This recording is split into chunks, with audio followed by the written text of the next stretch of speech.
তাহলে ব্যাপারটা তো সত্যিই ভুতুরে।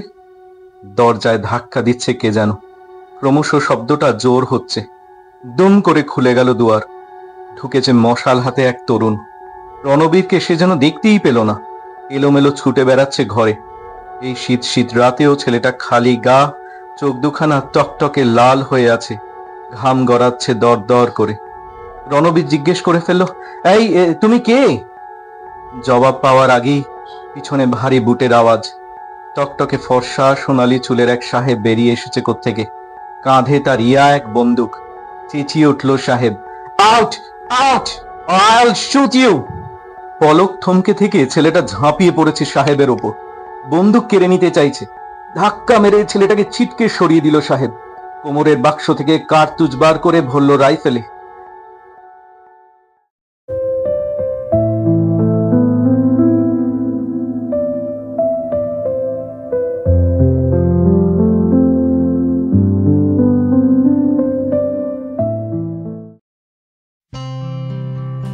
নমস্কার, আমাদের ইউটিউব চ্যানেল গালভরা গপ্পে আপনাদের সকলকে স্বাগত।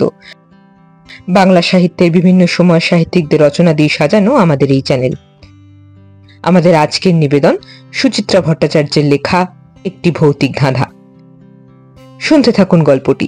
ভালো লাগলে লাইক করবেন, কমেন্ট করবেন, শেয়ার করবেন বন্ধুদের সাথে, আর চ্যানেলটা সাবস্ক্রাইব করতে ভুলবেন না। বারাসাত পেরোনোর পর থেকেই উসখুস করছিলেন রণবীর সেন। কৃষ্ণনগর মুখ ওই রাজপথটি তার কাছে একেবারেই অচেনা। কলকাতার কাছাকাছি হওয়া সত্ত্বেও এ তল্লাট মারাননি কখন। তার ওপর অঘ্রাণের সন্ধে নেমে গেছে, বাতাসে অল্প অল্প কুয়াশা। বাস রাস্তার দুধারে দোকান ঘরগুলোর আলো মিটমিট করছে। চলন্ত বাসে জানলা দিয়ে সাইনবোর্ড দেখে জায়গার নাম ঠাহর করা প্রায় দুঃসাধ্য ব্যাপার। রণবীরের গন্তব্যস্থলটি না হুশ করে পেরিয়ে যায়। আচমকা কন্ডাক্টরের হাঁক কানে এলো রণবীরের। রণবীর ধর্মরিয়ে উঠে দাঁড়ালেন। রোকে রোকে ভাই রোকে বলে নেমে পড়েছেন হুড়মুড়িয়ে। বাস চলে যেতে একবার আলগা চোখ বুলিয়ে নিলেন চারিদিকে। বেশ কিছু দোকানপাট আছে বটে, তবে রোববারের সন্ধে বলে প্রায় সবই এখন বন্ধ। একটা দুটো চা দোকান আর এলোমেলো কিছু মানুষজনই যা চোখে পড়ে। অদূরে একটি ব্যাংক, যেমনটি বলা ছিল নির্দেশিকায়।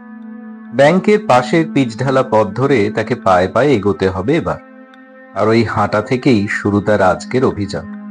হ্যাঁ, অভিযানই বটে, ভূত দেখার। সারা জীবন তো একটাই স্বপ্ন রণবীরের, সচক্ষে ভূত দেখবেন, মুখোমুখি হবেন অশরীরী। ওষুধ কোম্পানির বড় অফিসার ছিলেন রণবীর। চাকরি সূত্রে দিল্লি, মুম্বাই, চেন্নাই, বেঙ্গালুরু, পুনে কোথায় না ঘুরেছেন তিনি। যেখানেই গেছেন খোঁজ করেছেন হানাবাড়ি, এবং সুযোগ পেলেই সেখানে রাত্রিবাস। কিন্তু কি কপাল, হতাশা ছাড়া আর কিচ্ছু মেলেনি। বেশিরভাগ ক্ষেত্রেই দেখেছেন স্থানীয় লোকজন অকারণে আতঙ্ক ছড়ায়। শুধু একবার দিল্লিতে দরিয়াগঞ্জের একটি বাড়িতে ছায়া ছায়া গোছের কিছু একটার উপস্থিতি টের পেয়েছিলেন তিনি। পরে অবশ্য বোঝা গেল ভাঙাচোরা ঘরটির ঘুলঘুলির ফোকর দিয়ে আচমকা আলো এসে এক বিদঘুটে পরিবেশ রচনা করেছিল সেখানে। এছাড়া সর্বত্রই তো বাদুর, পেঁচা, চামচিকের উৎপাত, কিংবা বেড়াল কুকুরের উৎকট আওয়াজ, নয়তো চড়ে বেড়ানো ধেঁড়ি ইঁদুর এটা ওটা ফেলে তৈরি করেছে ভয়ের বাতাবরণ। দেখে দেখে একেবারে বীতশ্রদ্ধ হয়ে গেছেন রণবীর। ভূতের ওপর বিশ্বাসই প্রায় উবে যাওয়া জোগাড় হয়েছে। তবে রণবীর হার মানার পাত্র নন। চাকরি থেকে অবসর নেওয়ার পর আবার নতুন উদ্যোগে নেমে পড়েছেন ভূতের সন্ধানে, আটঘাট বেঁধে। কোনো ফক্কিকারি চলবে না, সত্যিকারের ভূত চাই। তার জন্য খরচাপাতি করতেও তিনি পিছপা নন। 10,000 টাকা পুরস্কার ঘোষণা করে কাগজে বিজ্ঞাপনও দিয়েছিলেন। উত্তরে কত যে রাশি রাশি চিঠি এলো, হানাবাড়ির ছবি সমেত। অধিকাংশই যে নেহাত ছেঁদো, বুঝতে অসুবিধে হয়নি ভূতের বাড়ির জহুরি রণবীরের। হাল প্রায় ছেড়েই দিচ্ছিলেন রণবীর। হঠাৎ একদিন মোবাইলে একটা SMS। ভূত অবশ্যই দেখানো হবে, কিন্তু কয়েকটা শর্ত আছে। যদি নির্দ্বিধায় মানতে সম্মত থাকেন তাহলে ইয়েস বলে জবাব পাঠান, নইলে ভূতের আশা পরিত্যাগ করুন। বার্তার একরোখা ভঙ্গিটা রণবীরের ভারী পছন্দ হয়েছিল। তার ষষ্ঠ ইন্দ্রিয় বলে দিল এ কোনো ফাঁকা আশ্বাস নয়। তক্ষুনি জানিয়ে দিলেন সম্মতি। এবার বার্তা প্রেরকের শর্ত মাফিক এগোচ্ছেন ধীরে ধীরে। প্রথমত, কোথায় যাচ্ছেন বাড়ির কাউকে ঘুণাক্ষরেও জানাননি রণবীর। দ্বিতীয়ত, নিজের গাড়িটিও আনেননি, বাসে চড়ে বাড়ি জমিয়েছেন অচেনা জায়গায়। গাড়ি ছাড়া চলাফেরার তার অভ্যাস নেই। তবু এখন তৃতীয় শর্ত পালন করার পালা। রিক্সা কিংবা ভ্যান রিক্সা নেওয়া চলবে না। শ্রীচরণের ভরসাতেই পেরোতে হবে বাকি পথটুকু। হাঁটছেন রণবীর, কাঁধে কিডস ব্যাগ। একটু যেতেই পাতলা হচ্ছে জনবসতি। একটা বড় বটগাছ পড়লো ডাইনে। পাশ দিয়ে মেটে পায়ে চলা পথ বেরিয়েছে। নির্দেশ মতো এই রাস্তাটাই ধরতে হবে। আরো কমছে লোকালয়। এবার দুপাশে শুধুই ধান ক্ষেত। তারপর বাঁয়ে প্রকাণ্ড একটা বাঁশবন।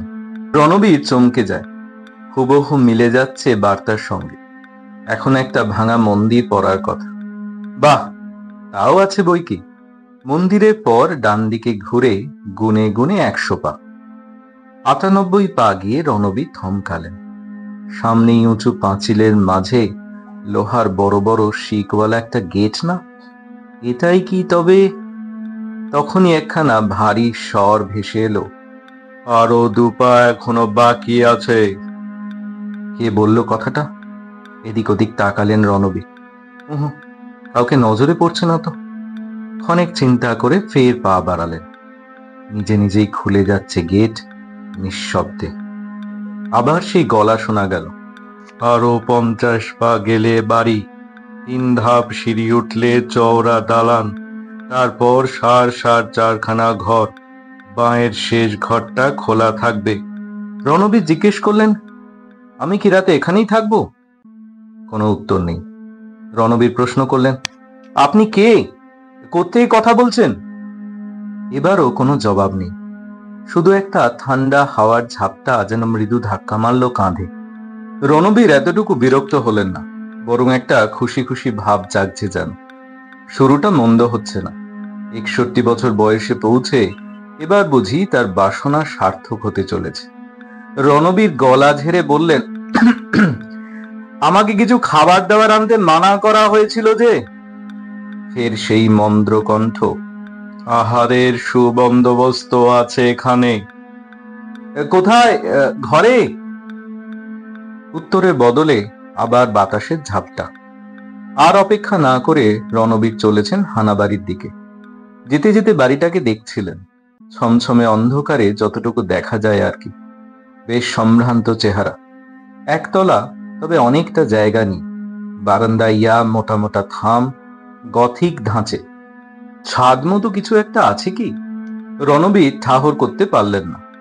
মুহূর্তের জন্য মনে হলো কে যেন দাঁড়িয়ে আছে বাড়ির মাথায়। পরক্ষণে হাসি পেল। ভূতের বাড়িতে এই তো হয়, দড়িকেও ভিতুরা সাপ ভাবে। ওটা তো একটা লোহার রড। পতাকা খাটানো হতো কি? আগে সরকারি অফিস টফিস ছিল বোধহয়। ধুস, অকারণ ভাবনায় মনকে ব্যতিব্যস্ত করার কোনো মানেই হয় না। বারান্দায় উঠে রণবীর এসেছে নির্দিষ্ট দরজায়। গাঢ় আধার ঠেলে, কিছুটা আন্দাজে আন্দাজে। টর্চ জ্বালার উপায় নেই, নিষেধ ছিল বলে সঙ্গে আনেনও নি। রহস্যময় স্বর বলল, ঘর খোলা আছে। ঠেলবেন নাকি ফটকের মতো আপনা আপনি খুলে যাবে? সামান্য ইতস্তত করে রণবীর পা রাখলেন দরজায়। হালকা চাপও দিলেন বুঝি। পাল্লা ফাঁক হচ্ছে ক্রমশ। এবার তিনি যাবেন কোথায়? ভেতরটা তো মিশমিশে কালো। আবার সেই স্বর বাজল, দাঁড়িয়ে কেন, ঢুকলেই আলো ফুটবে। কি আশ্চর্য! অন্দরের মেঝেতে পা রাখতেই বাতি জ্বলে উঠেছে। একটি লণ্ঠন, তেমন উজ্জ্বল নয়, তবে মোটামুটি দেখা যায় ঘরটা। বিশাল কক্ষ, দেওয়ালে বড় বড় অয়েল পেন্টিং। সবাই হ্যাটকোট পরা। সাহেবদের বাড়ি ছিল নাকি? একখানা পালঙ্ক দৃশ্যমান, সেখানে পরিপাটি করে বিছানা পাতা। ঘরের আরেক দিকে 4খানা চেয়ারে ঘেরা পাথরের টেবিল। একটা গ্র্যান্ড পিয়ানো রয়েছে। দেয়াল সিলিং এর দশা মোটেই হানাবাড়ি সুলভ নয়, বরং বেশ পরিষ্কার পরিচ্ছন্ন। বোঝা যায় রক্ষণাবেক্ষণ হয় নিয়মিত। রণবীরের কৌতূহল বাড়ছিল উত্তরোত্তর। এমন এক সাজানো গোছানো ঘরে তিনি আসবেন, একটি নিভাজ শয্যা তার জন্য অপেক্ষা করবে, এ বুঝি কল্পনাতেই ছিল না। আন্ধেরির যে বাড়িটায় তিনি রাত কাটিয়েছেন সেখানে তো এবড়ো খেবড়ো মেঝেই শুতে হয়েছিল। কিন্তু এখন কি করবেন তিনি? বসবেন খাটে গিয়ে, নাকি চেয়ার টেনে? কিডস ব্যাগখানাই বা রাখেন কোথায়? টেবিলে? মনে হয় ওটা খাওয়ার জায়গা, ওখানে ব্যাগ রাখা কি ভালো দেখায়? হঠাৎ ঘরের কোণের অন্ধকার যেন একটু নড়ে উঠল। পর মুহূর্তে তীব্র এক আলো, শুধু ঘরের কোণটিতে। আবছা একটা অবয়ব স্পষ্ট এবার, অদূরে পাজামা শার্ট পরা একটি লোক। লোক কোথায়? শুধু পোশাকটুকুই যা দণ্ডায়মান। একেই কি ভূত বলে? একটা মিহি আওয়াজ ভেসে এলো, চাই দেশি না বিলিতি? ঈষৎ কেঁপে গেলেন রণবীর। অশরীরী ব্যাপারটা এভাবে কখনো প্রত্যক্ষ করেননি বলেই হয়তো নিহাত ভয় পাওয়া তার ধাতে নেই। তাই সামলে নিয়ে বললেন, যা চাইবো তাই মিলবে? অবশ্যই। তবে হালকা করে কিছু খাওয়া যাক, মাটন স্টু আর ব্রেড। সঙ্গে চা না কফি? প্রিয় দার্জিলিং টি চলতে পারে। আলোটা ঝুপ করে নিভে গেল। খাটে বসে পড়লেন রণবীর। কিডস ব্যাগ পাশে রেখে চেন খুললেন। পাজামা পাঞ্জাবি বার করেছেন। অল্প অল্প শীত করছে বলে একখানা পাতলা চাদরও। ধরাচুরো বদলে গায়ে চাদর জড়িয়ে সবে রণবীর একটু থিতু হয়েছেন, আবার সেই ভারী গলা, ডিনার হ্যাজ বিন সার্ভড। গরম খানা ঠান্ডা করা ভালো নয়।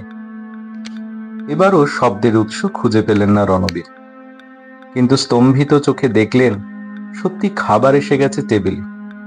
মহার্ঘ পোর্সেলিনের পাত্রে মটন স্টু থেকে ধোঁয়া উঠছে। পাশে কাঁচের প্লেট, ব্রেড, চিজ, মাখন, চামচ, কাঁটা সুশৃঙ্খল ভাবে সাজানো। টিকোজি দিয়ে ঢাকা টিপটও কাঠের ট্রের উপরে মজুদ। কে আনলো? কখন রাখলো? রণবীর তো মাত্র কয়েক হাত দূরে বসে, কিছুই দেখতে পেলেন না। তিনি কি অন্যমনস্ক হয়ে পড়েছেন? ভাবতে ভাবতে রণবীর টেবিলে এলেন। গোল পাউরুটিতে হাত দিয়ে রীতিমতো শিহরিত। এত নরম, যেন এইমাত্র বেকারিতে প্রস্তুত হয়েছে। আর এই ধরনের ব্রেড তো আজকাল তৈরিই হয় না, শুধু ছবিতে দেখা যায়। এরা পেল কোত্থেকে? গরুর দুধের গন্ধ হলো এমন চেডার চিজই বা এই অজপাড়াগায় পৌঁছলো কি করে? মাটন স্টু এর ঘ্রাণটিও যেন অন্যরকম, খাঁটি ব্রিটিশ কায়দায় বানানো। চা থেকেও ভুর ভুর গন্ধ ছাড়ছে। না, স্বীকার করতেই হবে এমন বিলিতি আহার আগে করেননি রণবীর। খেতে খেতে মন যেন 100 বছর পিছনে চলে যাচ্ছে। পরিতৃপ্ত ভোজন সেরে সাদা ন্যাপকিনে মুখ মুছলেন রণবীর। হঠাৎ নজরে পড়ল বড় বড় হরফে এমব্রয়ডারি করে ন্যাপকিনে লেখা EIC, পাশে সিংহের মুখ। খুবই চেনা চেনা অনুষঙ্গ। কি যেন আচমকাই মনে পড়েছে, ইস্ট ইন্ডিয়া কোম্পানি। আর সিংহ তো ব্রিটিশদের প্রতীক। এ বাড়িতে সেই ইস্ট ইন্ডিয়া কোম্পানির মালপত্র। তাই যদি হয়, তাহলে ব্যাপারটা তো সত্যিই ভুতুরে। দরজায় ধাক্কা দিচ্ছে কে যেন। ক্রমশ শব্দটা জোর হচ্ছে। দুম করে খুলে গেল দুয়ার। ঢুকেছে মশাল হাতে এক তরুণ। রণবীরকে সে যেন দেখতেই পেল না। এলোমেলো ছুটে বেড়াচ্ছে ঘরে। এই শীত শীত রাতেও ছেলেটা খালি গা, চোখ দুখানা টকটকে লাল হয়ে আছে, ঘাম গড়াচ্ছে দর দর করে। রণবীর জিজ্ঞেস করে ফেলল, এই তুমি কে? জবাব পাওয়ার আগেই পিছনে ভারী বুটের আওয়াজ। টকটকে ফর্সা সোনালি চুলের এক সাহেব বেরিয়ে এসেছে কোত্থেকে। কাঁধে তার ইয়া এক বন্দুক। চেঁচিয়ে উঠল সাহেব, আউট আউট, আইল শুট ইউ। পলক থমকে থেকে ছেলেটা ঝাঁপিয়ে পড়েছে সাহেবের ওপর, বন্দুক কেড়ে নিতে চাইছে। ধাক্কা মেরে ছেলেটাকে ছিটকে সরিয়ে দিল সাহেব। কোমরের বাক্স থেকে কার্তুজ বার করে ভরল রাইফেলে। ছেলেটা উঠে দাঁড়ানোর আগেই শটান গুলি চালিয়েছে। ফিনফিনিয়ে রক্ত ছুটল। দরাম করে পড়ে গেল তরুণ। কিছুক্ষণ একটু ধরফর করলো, তারপর নিথর নিষ্পন্দ। গড়িয়ে আসে রক্তে ভিজে যাচ্ছে মেঝে। একদম সামনে থেকে দৃশ্যটা দেখেও বিশ্বাস হচ্ছিল না রণবীরের। প্রায় সম্মোহিতের মতো এগিয়ে গেলেন ছেলেটার কাছে, ঝুঁকে দেখছেন। হঠাৎ কি যেন হলো। ছেলেটার কাঁধ ধরে ঝাঁকাচ্ছেন জোরে জোরে। গরম রক্তে ভিজে যাচ্ছে হাত, তবু ভ্রুক্ষেপ নেই। একটা তাজা যুবক এইভাবে মরে গেল, তা যেন বিশ্বাস করতে পারছেন না। রাগে ফুঁসতে ফুঁসতে রণবীর উঠে দাঁড়ালেন। কেন এসেছেন? কোথায় এসেছেন? সব ভুলে চেঁচিয়ে উঠলেন, you killed him, you killed him. সাহেব যেন শুনতেই পেল না, সদম্ভে ফিরে যাচ্ছিল। তখনই বাইরে কিসের এক কোলাহল। ক্রমশ বাড়ছে আওয়াজটা। রণবীরকে হতভম্ব করে দিয়ে একসঙ্গে 5-7 জন লোক ঢুকে পড়ল ঘরে, হাতে তাদের লাঠি সোটা। কোনো সময় না দিয়ে তারা বেদম পেটাতে শুরু করলো সাহেবকে। প্রাণপণে নিজেকে রক্ষা করতে চাইছে সাহেব, কিন্তু কিছুতেই পারছে না। একটা লাঠি প্রবল শক্তিতে আছড়ে পড়ল সাহেবের মাথায়। মেঝে লুটিয়ে পড়ল সাহেব। তাতেও নিস্তার নেই, আঘাতের পর আঘাত হানছে জনতা। এক সময় স্থির হয়ে গেল সাহেবের দেহ। যেভাবে উন্মত্তের মতো এসেছিল সেভাবেই বেরিয়ে গেল লোকগুলো। বাইরে গিয়ে বীর বিক্রমে হুঙ্কার ছাড়ছে, জ্বালায় দেব, পুড়ায় দেব, এ পাপের আস্তানা মাটিতে মিশিয়ে দেব। এরকম মারদাঙ্গায় রণবীর মোটেই অভ্যস্ত নন। রক্তারক্তি দেখে গা গুলিয়ে উঠছে। অদ্ভুত একটা আতঙ্ক হচ্ছে। যা লোকগুলো যা ক্ষেপে উঠেছে, সত্যি সত্যি যদি বাড়িটা পুড়িয়ে দেয়। বুঝি খানিকটা ভয়ে ভয়ে বাইরে এলেন রণবীর। সঙ্গে সঙ্গে শীত দাঁড়াবে ঠান্ডা স্রোত। কেউ কোথাও নেই।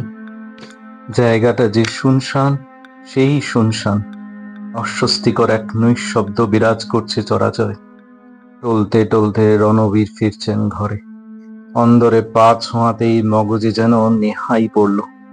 কোথায় সেই ছেলেটার মৃতদেহ? কোথায় বা সাহেবের লাশ? শ্বাস আটকে আসছে রণবীরের। এই ভয়ঙ্কর বাড়ি ছেড়ে পালাতে হবে এখনই, এই মুহূর্তে। কিন্তু পাত যে সরছে না। হাঁটুর জোর হঠাৎ কমে গেল কেন? কি যেন আঁচড় টানছে হৃৎপিণ্ডে। তবে কি এই বাড়িতেই তার অপমৃত্যু লেখা আছে? কখন যে বসে পড়েছেন মেঝে, রণবীর নিজেও জানেন না। একটা আচ্ছন্নতা ক্রমশ গ্রাস করছে। বুঝে আসছে দু চোখ। হঠাৎ আবার সেই গলা, ভূত দেখার স্বাদ মিটল কি? রণবীর ঠোঁট নাড়ল সামান্য। কি বললেন বোঝা গেল না। আশা করি আপনি স্যাটিসফাইড। দরজায় একটা ঢেঙা ছায়া। রেও নিশ্চয়ই আশা করতে পারি 10,000 টাকার পুরস্কারটি আপনি দিয়ে যাচ্ছেন। হ্যাঁ, অবশ্যই। কিন্তু আপনি কে? কেউ একজন। আমার হাতে সময় বেশি নেই, তাড়াতাড়ি টাকাটা দিন। যন্ত্রচালিতের মতো উঠলেন রণবীর। শর্ত মাফিক টাকাটা নিয়েই বেরিয়েছিলেন। খামখানা শিথিল হাতে বাড়িয়ে দিলেন দরজায়। একটা হাত এসে মিলল হাতে। কিন্তু এ কেমন হাত! যেন হিমশীতল একটা কঙ্কালের খটখটে হাড়গোড় চেপে ধরেছে তার কবজি। পুরোপুরি জ্ঞান হারানোর আগে রণবীর শুধু শুনতে পেলেন, ধরে নিন আমি একজন ম্যাজিশিয়ান, আর এটা একটা শো, যার ফি মাত্র 10,000। রণবীরের চেতনা ফিরল পরের দিন সকালে, ঠাস ঠাস জলের ঝাপটায়। চোখ খুলে কিছুক্ষণ বিমূঢ় হয়ে রইলেন। নানান বয়সের বেশ কয়েকখানা মুখ ঝুঁকে রয়েছে তার উপরে, ড্যাবডেবিয়ে দেখছে তাকে। ক্ষীণ কণ্ঠে রণবীর বললেন, আমি আমি কোথায়? সমস্বরে গলা বেজে উঠল, আপনি কে? আমি মানে কলকাতা থেকে। রণবীর কনুইতে ভর দিয়ে উঠে বসলেন। ঘুরে তাকাতেই চোখে পড়ল একটা আগা পাঁচতলা খসে পড়া বাড়ি। দেখেই মালুম হলো লাল লাল ইটের দাঁত বের করা, সর্বাঙ্গে গাছ গজিয়ে যাওয়া ঝোপ জঙ্গলে বোঝাই বাড়িটার বয়সের কোনো গাছ পাথর নেই। সামনে না আছে ফটক, না আছে কোনো পাঁচিল। আর বাড়ির ঠিক বাইরেটায় গাছ আগাছার মাঝেই তিনি পড়ে আছেন। ঢোক গিলে রণবীর বাড়িটার দিকে আঙুল দেখালেন, বিড় করে বললেন, এই বাড়িখানা। কোথায় বাড়ি? যতলার মধ্যে একজন বলে উঠল, কোনো এক সময় ওটা সাহেবদের নীলকুঠি ছিল। এক বদমাস সাহেব নাকি গাঁয়ের এক চাষিকে কুঠির মধ্যেই গুলি করে মেরেছিল। তখন গ্রামবাসীরা একত্র হয়ে সেই সাহেবকে পিটিয়ে মারে, আর কুঠিটাও জ্বালিয়ে দেয়। তারপর থেকে তো বাড়ির খাঁচা ওভাবেই পড়ে আছে। বোধহয় 150-200 বছর হবে। ও, রণবীর একটু যেন ধাতস্থ হয়েছে। অমনি ম্যাজিশিয়ানের শেষ কথাগুলো মনে পড়ে গেল। যা, এবারেও তাহলে ভূত দর্শন হলো না। এক ঠগের পাল্লায় পড়ে 10,000 টাকা খোয়ালেন। বেজার মুখে রণবীর বললেন, সেই নীলকুঠি নিয়ে বুঝি কোনো ম্যাজিশিয়ান খেলা দেখায়? গোটা জমায়েত হঠাৎ আশ্চর্য রকমের নীরব। একটু পরে একজন মাঝবয়সী লোক নিচু গলায় জিজ্ঞেস করলেন, ম্যাজিশিয়ানের ডাকেই এসছিলেন বুঝি? রণবীর মাথা নাড়তেই ফের প্রশ্ন, কেমন দেখতে বলুন তো লোকটাকে? গলাটা খুব ওজনদার, তাই না? হ্যাঁ, রোগা, লম্বা, তবে মুখ চোখ তো ঠিক অন্ধকারের মধ্যে। দেখতে পাননি তাই তো? বুঝদারের মতো মাথা দোলালেন ভদ্রলোক। যান মশাই, বাড়ি চলে যান, কপাল জোরে বেঁচে গেছেন। মানে? ওটা ম্যাজিশিয়ান পবন জাদুকর ছিল। আবাল সিদ্ধির মোড়ের ওপারে ঘাসতলা গাঁই ওর বাড়ি। একটা ম্যাজিকের দল খুলেছিল। ওই নীলকুঠির খেলাটা খুব জনপ্রিয় হয়েছিল। মেলায় মেলায় তাঁবু খাটিয়ে রীতিমতো নাটক করে খেলাটা দেখাতো পবন। দেখাতো বলছেন কেন? এখনো তো দেখায়। কাল রাতেই আমাকে। দৌড় মশাই, পবন তো কবেই মরে ভূত হয়ে গেছে। এই বাড়িটায় কি কারণে যেন এক রাতে এসেছিল। সেই রাতেই সাপের কামড়ে সে অক্কা পায়। তা প্রায় 20-22 বছর আগের কথা। ভদ্রলোক অন্যদের সঙ্গে একটু চোখাচোখি করে নিলেন। তারপর গলা খাঁকারি দিয়ে বললেন, তবে পবনের আত্মা নাকি কুঠি বাড়ি ছেড়ে নড়েনি। এখনো নাকি লোকজনকে ভুলিয়ে ভালিয়ে এখানে ডেকে আনে। গত 20 বছরে অন্তত 7-8 জন পবনের ডাকে সাড়া দিয়ে এখানে এসেছে। তারা কেউই আর ফিরে যায়নি। ভোরবেলা এখানেই তাদের ডেড বডি। যাই হোক, আপনি প্রথম জীবিত অবস্থায়। বাড়ি ফেরার পথে ভদ্রলোকের প্রতিটি বাক্য কানে বাজছিল রণবীরে, বারবার। কিন্তু কি যেন মিলছে না। পকেটে তার টাকা পয়সা ঠিকই আছে, সুতরাং ম্যাজিশিয়ান নিজেই ভূত হয়ে দেখা দিয়েছিল, ভাবতে কোনো অসুবিধে নেই। কিন্তু পবন জাদুকর তাকে মোবাইলে মেসেজ পাঠালো কি করে? আর সেই মেসেজটা মোবাইল থেকে বেবা খাওয়া হয়ে গেছে, এটাই বা কি করে সম্ভব? কাল রাতে যে অসাধারণ খানা খেয়েছিলেন, তার স্বাদই বা এখনো জিভে লেগে আছে কেন? আহারটাও তো মিথ্যে ছিল না। ফুল খুঁজে পাচ্ছেন না রণবীর। দুদিকে মাথা দুলিয়ে চলেছেন নিজের মনে। আপন মনে ঠোঁট উল্টাচ্ছেন, হাত উল্টাচ্ছেন। হঠাৎ থেমে গেল দুলুনি। দৃষ্টি আটকেছে হাতের চেটোয়। সেখানে ছোপ ছোপ কালচে লাল শুকিয়ে যাওয়া রক্তের দাগ।